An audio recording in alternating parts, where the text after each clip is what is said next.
दोस्तों, आपने जब भी कभी रात के समय शमशान के पास से गुजरने की बात अपने घर में किसी बुजुर्ग के सामने की होगी तो उन्हें यही बात कहते हुए सुना होगा कि रात के समय शमशान के पास से नहीं गुजरते। आखिर क्यों लोग मना करते हैं रात को शमशान के पास से नहीं गुजरना चाहिए? क्या रात में शमशान जाने से कोई अनहोनी घट सकती है, या फिर हमें इसीलिए रात को शमशान नहीं जाने दिया जाता क्योंकि वहां पर भूत प्रेत रहते हैं? क्या सच में हमें बुरी आत्माएं घेर लेती हैं? दोस्तों, इन सभी सवालों के जवाब को जानने के लिए इस वीडियो को पूरा अंत तक देखिएगा।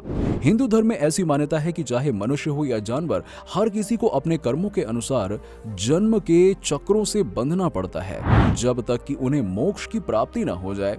अगर जीवन चक्र बिना किसी पाप के पूरा कर लिया जाए तो मोक्ष की प्राप्ति के करीब पहुंचा जा सकता है। अगर किसी जन्म में अच्छे कर्म किए जाएं तो अगले जन्म में ज्यादा अच्छे रूप में जन्म मिलता है। हिंदू धर्म में अंतिम संस्कार प्रायः नदी के किनारे ही किए जाते हैं। इस स्थान को शमशान घाट कहा जाता है। शमशान घाट पर शवों को लाकर उनका दाह संस्कार या अंतिम संस्कार किया जाता है। शमशान का नाम सुनते ही हर इंसान के मन में डर पैदा हो जाता है। ऐसी बात सुनकर सामान्यतः सभी के दिमाग में यही सवाल उठता है कि रात के समय शमशान क्यों नहीं जाएं? आखिरकार इसके पीछे का कारण क्या है? कुछ लोग इसे सिर्फ अंधविश्वास मानते हैं, लेकिन ये अंधविश्वास नहीं है।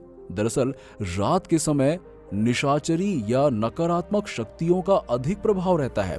रात के समय नकारात्मक शक्तियां किसी भी कमजोर व्यक्ति को तुरंत अपने प्रभाव में ले लेती हैं। यदि कोई व्यक्ति भावनात्मक रूप से कमजोर है, नेगेटिव थिंकिंग से घिरा हुआ है, तो ये संभावना बढ़ जाती है कि उस व्यक्ति को नकारात्मक शक्तियां घेर लें।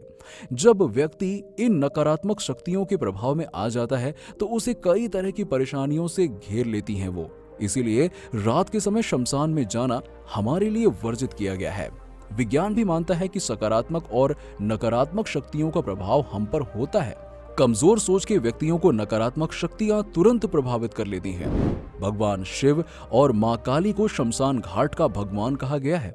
भगवान शिव जहां भस्म से पूरी तरह ढके होते हैं और ध्यान मग्न होते हैं, वहीं मां काली बुरी आत्माओं का पीछा करती हैं। शमशान की देखरेख करते हैं भगवान शिव। ऐसी मान्यता है कि शरीर के अंदर अंतिम संस्कार के बाद भगवान शिव मृत को अपने अंदर समाहित कर लेते हैं।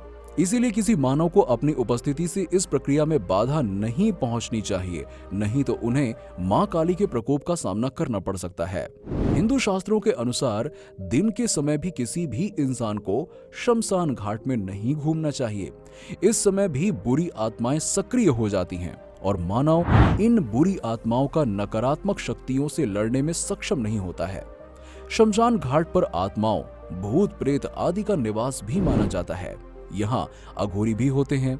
इसीलिए जैसे ही चंद्रमा आकाश में नजर आने लगे, उस समय से लेकर सूर्योदय तक जीवित मनुष्यों को शमशान घाट या उसके करीब बिल्कुल नहीं जाना चाहिए, वहां से गुजरना भी नहीं चाहिए। हिंदू धर्म में अंतिम संस्कार को लेकर कुछ नियम तय किए गए हैं जिन्हें ध्यान में रखना चाहिए। किसी भी शव का जल्दबाजी में अंतिम संस्कार ना करें।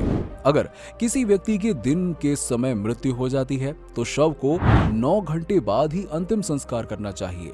लेकिन अगर किसी की मृत्यु रात में हुई है तो भी उसका अंतिम संस्कार जल्दी नहीं करना चाहिए। ऐसी मान्यता है कि यम अगर गलती से किसी आत्मा को लेकर जाते हैं तो उसे वापस पहुंचाने की ताकत भी रखते हैं। इसीलिए अंतिम संस्कार करने में बहुत जल्दबाजी करना उचित नहीं माना जाता है। पत्नी गर्भवती है तो अंतिम संस्कार में शामिल ना हो। अगर किसी पुरुष को पता है कि उसकी पत्नी गर्भवती है तो उसे उस दौरान अंतिम संस्कार के क्रियाकलापों से दूर रहना चाहिए। उसे शमशान घाट नहीं जाना चाहिए। दोस्तों, आपको ये हमारी वीडियो कैसी लगी हमें नीचे कमेंट सेक्शन में कमेंट करके बताइए। साथ ही साथ आप भूतों और शमशान घाट से जुड़ी किसी भी बात के बारे में जानते हैं तो हमें नीचे कमेंट सेक्शन में जरूर बताएं, और कुछ पूछना चाहते हैं तो हमें कमेंट सेक्शन में ही पूछें। साथ ही साथ वीडियो को उन लोगों के साथ में जरूर शेयर करें जो भूतों और शमशान घाटों से जुड़ी बातों को अंधविश्वास मानते हैं।